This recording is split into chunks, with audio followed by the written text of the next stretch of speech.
بسم اللہ الرحمن الرحیم۔ خواتین و حضرات السلام علیکم۔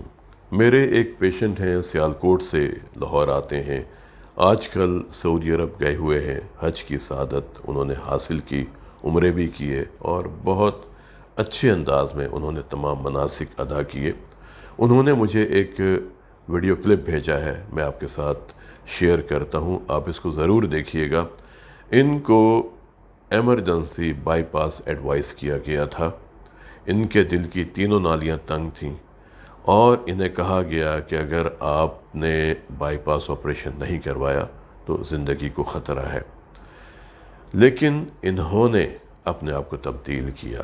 السلام علیکم جی ڈاکٹر صاحب، آپ کی دعاؤں سے، آپ کی میڈیسن سے اور آپ کی ویل وشز سے الحمدللہ عمرہ بھی کر لیا ہے اور اب یہاں جدہ آئے ہیں، یہاں سے مدینے جانا ہے۔ یہ پیچھے میرے سمندر ہے، اس کی لہریں اس ٹائم بہت خوبصورت لگ رہی ہیں، سورج غروب ہونے والا ہے۔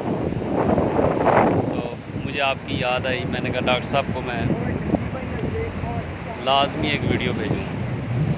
اللہ تعالیٰ آپ کو خوش رکھے اور دل کے مریضوں کو آپ سے بہت زیادہ فائدہ ہے۔ اور میں یہ بھی بتانا چاہتا ہوں کہ جیسے ہی زمزم پیا، اس کے ساتھ ہی اتنی انرجی آ گئی کہ طواف کرنے میں کوئی مشکل نہیں آئی، کوئی سانس نہیں پھولا، کسی قسم کا کوئی مسئلہ نہیں آیا۔ اللہ کا شکر ہے، جو آپ نے احتیاطیں کی وہ کر رہے ہیں اور اللہ تعالیٰ اس کی جزائے خیر دے آپ کو۔ آپ نے بہت احسان کیا ہے ہم پر، بہت زیادہ، کہ صحیح راستہ دکھایا ہے کہ بائی پاس کے بغیر بھی اچھی زندگی گزاری جا سکتی ہے، صرف خوراک کنٹرول کر کے۔ آپ نے انصف کا ویڈیو کلپ دیکھا، ان کے بات کرنے کے انداز سے، ان کے چلنے کے انداز سے، ان کے ایکسپریشن سے آپ کو اندازہ ہوا ہوگا کہ یہ کتنی صحت مند زندگی گزار رہے ہیں۔ انہوں نے کھانے پینے کی عادات کو یکسر تبدیل کر دیا۔ کہاں اتنے کھانے کے شوقین، بازار کے کھانے، مرغن غذائیں، سری پائے، نہاری، کلیجی، گردہ، مغز، حلوہ پوری، اور کہاں صرف سبزیاں اور پھل، اجناس۔ اور اگر دل بہت زیادہ کیا تو کبھی وہ مرغی جو گھر میں گرو کی جاتی ہے، گھر میں پالی جانے والی مرغی کو، دیسی مرغی جسے کہا جاتا ہے، اس کا سوپ بنا کے پی لیتے ہیں، یا دریائی مچھلی کا استعمال کرتے ہیں۔ دواؤں کی پابندی کرتے ہیں۔ کھانے پینے کی عادات میں تبدیلی کے علاوہ انہوں نے اپنے زندگی کے معمولات کو بھی چینج کیا، غصے کو کم کیا، روزانہ سیر کرنا شروع کی، قوت برداشت کے مطابق ہلکی پھلکی ورزش کی اور دواؤں کی پابندی کی۔ جو دوائیں انہیں دی گئیں، انہوں نے ان دواؤں کو اسی مقدار میں کھایا، اسی وقفے سے کھایا اور خود سے کوئی رد و بدل نہیں کیا، اور آج یہ آپ کے سامنے ہے۔ آپ انصف کی اس ویڈیو کو غور سے دیکھیں۔ اگر آپ دل کے مریض ہیں، آپ کو چلنے کے دوران، سیڑھیاں چڑھنے کے دوران یا کھانا کھانے کے بعد تیز چلنے سے اگر چھاتی میں بوجھ ہوتا ہے، گھٹن ہوتی ہے، دباؤ ہوتا ہے، سانس خراب ہوتا ہے، دھڑکن تیز ہو جاتی ہے، کمزوری کا احساس ہوتا ہے، پسینے آتے ہیں، اور آرام کرنے سے یا ہوا خارج ہونے سے یا ڈکار آنے سے یہ کیفیت ٹھیک ہو جاتی ہے، تو ایک تو اس کو کبھی بھی آپ نے گیس کی تکلیف یا پٹھے کا درد سمجھ کے نظر انداز نہیں کرنا، اور آپ نے اپنے نزدیکی ڈاکٹر صاحب کے پاس جا کے تشخیص کروانی ہے، کیونکہ بعض اوقات ای سی جی پر کوئی تبدیلی نہیں آتی ان علامات کے باوجود۔ روزانہ ہم ایسے کیسز دیکھتے ہیں۔ ایک خاتون ابھی میرے پاس آئیں، ان کو یہاں پر بوجھ محسوس ہوتا تھا، جب وہ کچن کا کام کرتی تھیں تو یہاں پر بوجھ محسوس ہوتا، پھر کچھ گھبراہٹ ہوتی، پھر وہ بوجھ ان کے بازو میں چلا جاتا، اس بازو میں چلا جاتا، پسینے آتے، سانس کی تنگی ہوتی۔ یہ اپنے فیملی فزیشین کے پاس گئیں اور ان کو یہ کیفیت بتائی کہ ڈاکٹر صاحب، نہ جانے مجھے کیا ہوتا ہے، جب میں کچن کا کام کرتی ہوں تو مجھے یہاں بوجھ محسوس ہوتا ہے، مجھے گھبراہٹ ہوتی ہے، مجھے سانس نہیں آتا، میں بیٹھ جاتی ہوں، कुछ देर बाद मैं बेहतर हो जाती हूँ। डॉक्टर साहब ने इनका मुआयना किया और ECG करवाई, लेकिन ECG पर कोई तब्दीली नहीं थी। उन्होंने कहा कि बीबी आप बिल्कुल ठीक ठाक हैं, आपको वैसे ही कोई पट्टे का दर्द होगा या कोई गैस हो गई है, आप जाएं और आप आराम करें। 3 दिन के बाद ये फिर अपने फैमिली फिजिशियन के पास चली गई और उन्हें कहा कि डॉक्टर साहब मेरी तबीयत सही नहीं है, मुझे पहले तो बोझ यहाँ महसूस होता था, अब वो मेरी छाती में भी आने लगा है, मेरे जबड़े में आने लगा है, मेरे दोनों बाजुओं में आता है। जब मैं किचन का काम करती हूँ मेरा सांस ख़राब होने लगा है, मुझे पसीने आते हैं, धड़कन तेज़ होती है और मुझे मतली होती है, बहुत मेरी तबीयत ख़राब है, प्लीज़ कुछ करें। डॉक्टर साहब ने फिर उनका मुआयना किया, फिर उनकी ECG की और कहा बीबी कोई ऐसी बात नहीं है, ये आप दवाएं खाएं, मैदे की तकलीफ़ है आपको, आपकी खुराक की नाली में तनाव आ रहा है और कुछ भी नहीं है, वो तेज़ाब ऊपर आता है तो फिर ये आपको ऐसा महसूस होता है, आप ये दवाई खाएं, ठीक हो जाएंगी। मैं अपने यहाँ फैमिली फिजिशियन दोस्तों से एक बात करना चाहूँगा।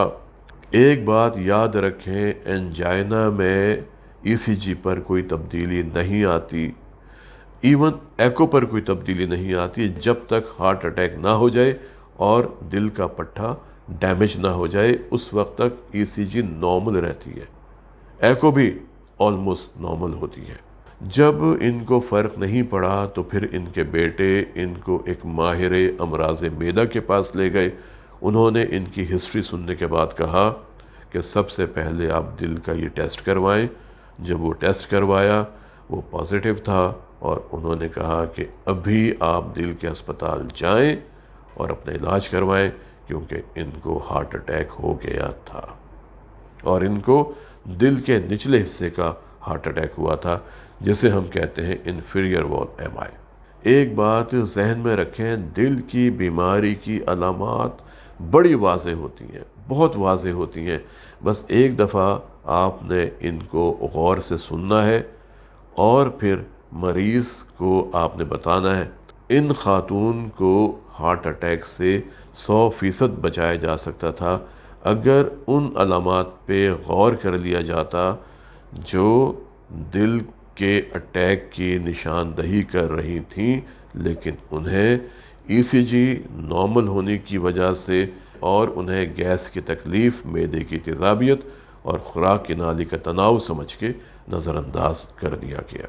अनसिफ के साथ भी ऐसा ही होता था, इनको भी छाती में बोझ, घुटन, दबाव होता था, सांस ख़राब होता था, तेज़ चलने से, सीढ़ियाँ चढ़ने से, खाने के बाद तेज़ चलने से, गुस्से की कैफियत में और आराम करने से ठीक हो जाता था।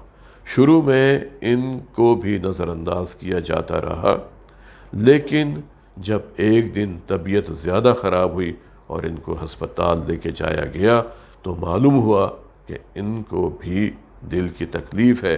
फिर इनका वर्कअप हुआ और फ़ैसला किया गया कि एंजियोग्राफी की जाएगी। उसमें ये बात वाज़ेह हुई कि इनके दिल की तीनों नालियाँ बंद हैं। इनको बताया गया कि आपके दिल की तीनों नालियाँ तंग हैं और आपका बाईपास ऑपरेशन होना चाहिए।